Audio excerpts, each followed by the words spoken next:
Hey, what's up, everybody? My name is Charles, and you're watching The Real Charles J.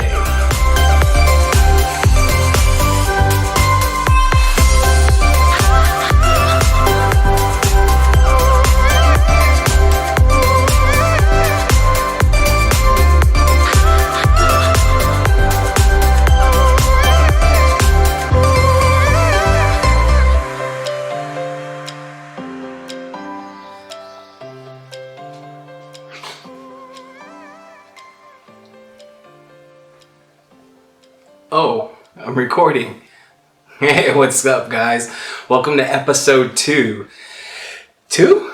Yeah, man. It's only been 3 weeks. So we had our intro week. We had week 1, which was episode 1, and then episode 2.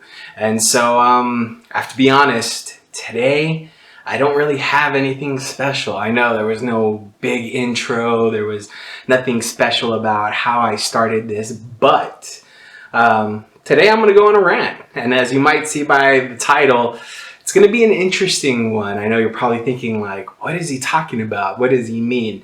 And I'll explain in just a second, but just in case you haven't, I just have to remind you, make sure that you like, you subscribe, and you hit that little bell icon. That way you get notified the next time I post a video.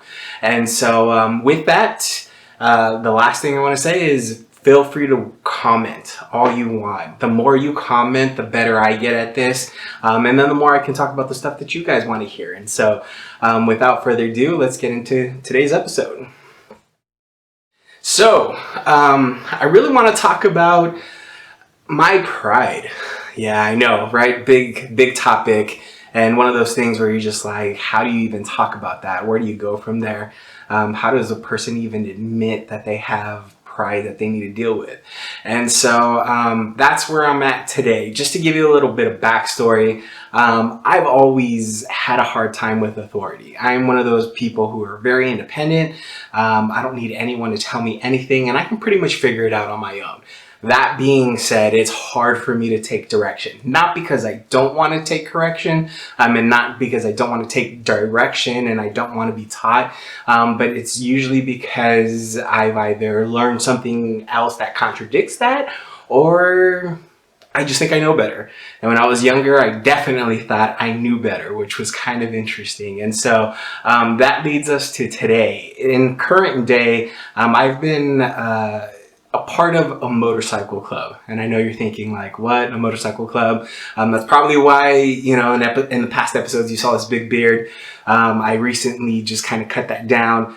Wasn't because of the club. It was because I work in the healthcare field. And if you've ever had to wear one of those surgical masks over your face like we have to right now in this pandemic, it sucks, especially if you have a beard. And so it's one of the worst things that you have to do all day. And I just got tired of it. And so I was like, you know what? I'm sick of this. It's starting to get hot. It's bad enough I can barely breathe, but now I have to wear this stupid mask. And so by trimming the beard, it actually helps the mask stay on, and it's a lot better. But that's a whole nother rant. I'm not going to get into that. But all that to say, I'm part of a motorcycle club. And if you've ever joined any type of club that has any structure, or even an organization, you think about the CEO from the very top, you know, then you have your COO, you have your financial officers, et cetera, et cetera, et cetera, et cetera. There's always some type of barking order. And so I'm the low man on the totem pole. I'm new to this, right? I'm learning along with everyone else how to get things right, how to, you know, fulfill protocol, and how to live up my end of the bargain. I'm lucky that the club that I'm part of is a Christian club, which is definitely cool. But I'm still a nobody. I'm still working my way up to try and be an official member of the club. And so it's been a little over 4 months, and it's been great. It's been awesome, especially riding my motorcycle. It's one of the things I love. However, going back to that barking order, right? We can never get away from that type of stuff. And recently, I got checked, and we all know what happens when you get checked, right? And the thoughts start coming. Being an introvert, I want to overanalyze the situation. And it kind of got a little weird, you know, and not in the sense that I made it weird, But one of those things where it's like, I want to react a certain way, but I know I can't react that way. And so I had to kind of take a step back, take a deep breath, and reach out to a couple people who would guide me through keeping my mouth shut, because ultimately that's what I needed to do. And so it's been an interesting experience. And so that's what leads to today's video, talking about pride, talking about how do you deal with those things in your life, especially being single. I'm very independent. I don't need anyone to tell me anything. The guys at work joke around all the time, like, bro, you need to get laid, you need a girl. And I was like, no, they just complicate things, And so it's a funny thing to think about, but the truth is, a lot of the reason why I struggle is because I have this area in my life that I'm still working on. I'm not perfect by any stretch, and so it's something that definitely needs to be addressed. But this is where I'm going to get into my faith a little bit, just an FYI, a little warning. And one of the cool things that I love about this club is that we're challenged to be in the Word, and we're challenged to grow in certain spiritual ways.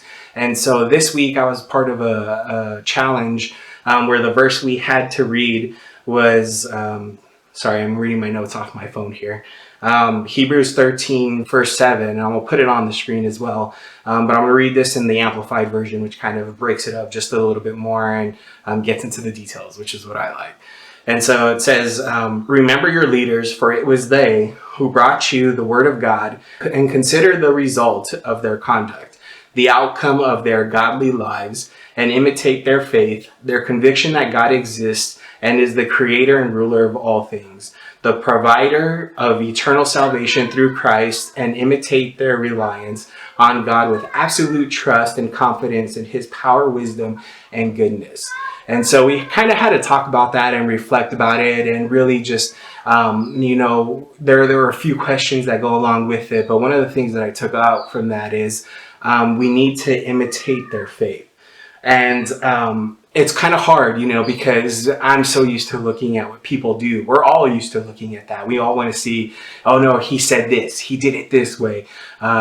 She went and bought that when I told her that's not what I wanted, and we're so caught up in all the small little things that we forget what makes us who we are is what we believe. It's how we operate. It's our why. One person I love to quote is Simon Sinek, and I watched a TED video, and I'll link that below as well, where he talks about business. He talks about the why, and he actually talks about the iPhone, and he talks about why Apple is so successful in their business, and it's because they have a strong why. That's what they want you to believe. And so when we're not careful, we're judging people by what we see and how they react and what they're doing. And instead we forget to take an account of who they are and what they believe and why they believe what they believe and what sets them apart and what makes them so different than what we are, and so when I got checked, this guy didn't like what I had to say, and mostly because it kind of sounded like correction, I guess you could say. And no one wants to be corrected by someone who's below them. That's just, when you talk about the barking order, that's not how it works. It doesn't matter how wrong the person is at the top, unless they're breaking the law and doing something completely just wrong, they're pretty much right. No matter what happens, no matter how you say it, no matter how it goes. And so that's something I kind of struggle with, because I love the English language. I like tongue twisters. I like being able to say things a certain way, and it crushes me to have to keep my mouth shut. But I had a humbling moment where I was able to talk to someone, and he really just was telling me, hey man, I value you. You're I'm not going to say you're right. I'm not going to say you're wrong. I'm just going to say, I know your character. And immediately, boom, I just thought about this verse, and I started thinking about, he doesn't see me for my actions. He sees me for the way he's gotten to know me, and he knows my heart, he knows my character, he knows my why.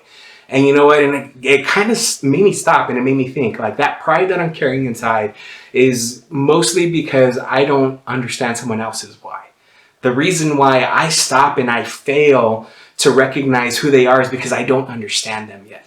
And so I would kind of pause and I would ask you, are you seeking to understand people, or are you just readily judging them based off of what you see? Have you had a conversation with them? Are you talking to them? Are you trying to find out why they react the way they react to certain things? And it's a pretty deep thing to start to think about, and I know this video isn't like funny, but it's something we really have to stop and think about. So I was kind of blown away when today the same guy who checked me, the same guy who threw a fit because he didn't like that I had something to say about his correction to me, threw up a couple verses, and we're of the like mind, we're in the same club, and it's kind of funny, and hopefully I don't get in trouble for reading off this, but I'm not going to say his name or anything. His identity is completely safe. But I will say this, there were a few key verses that he read off, and as mad as I may have been, as riled up as I may have been in what he said or how he reacted, I can't argue with the truth that he's pulling out here. And I have to believe that's part of his why. I have to believe that's part of his faith. I have to believe that's why maybe he believes some of the things he does. And I have to choose to see him outside of that one incident and really look at his heart. And so one of the verses that he points out is Romans 14:9, and says, so then we pursue the things which make for peace and the building up of one another. I could have chewed this guy. I could have chewed his ear off. It's taken a lot in me to keep my mouth shut, which is probably a really good thing. But I could have stuck my foot in my mouth. I could have, called him a bunch of names. I could have said everything I wanted to say. However, one of the things that I'm growing in, I'm learning, is our pursuit needs to be one of peace. It needs to be one that we're spurring each other on in love and joy. And that's one of the things that's universal. It doesn't matter what you believe. It doesn't matter what your religion is. What makes us human and what sets us apart is our ability to have compassion. It's not just an innate set of natural responses to what happens, but instead the fact that we're able to feel. And that's one thing that I want to point out is, are you feeling? Do you know what's going on? Can you associate those feelings? Can you do things like that? Another verse that he pointed out was Matthew 12:26. As Satan cast out Satan, he's divided against himself. How then will his kingdom stand? And you can't fight evil with evil is basically what he's saying. You have to overcome evil with good. That's the only way this works the way it's supposed to. Another one he pointed out was Colossians 3:8. But now you also put them aside, anger, wrath, malice, slander, and abusive speech from your mouth.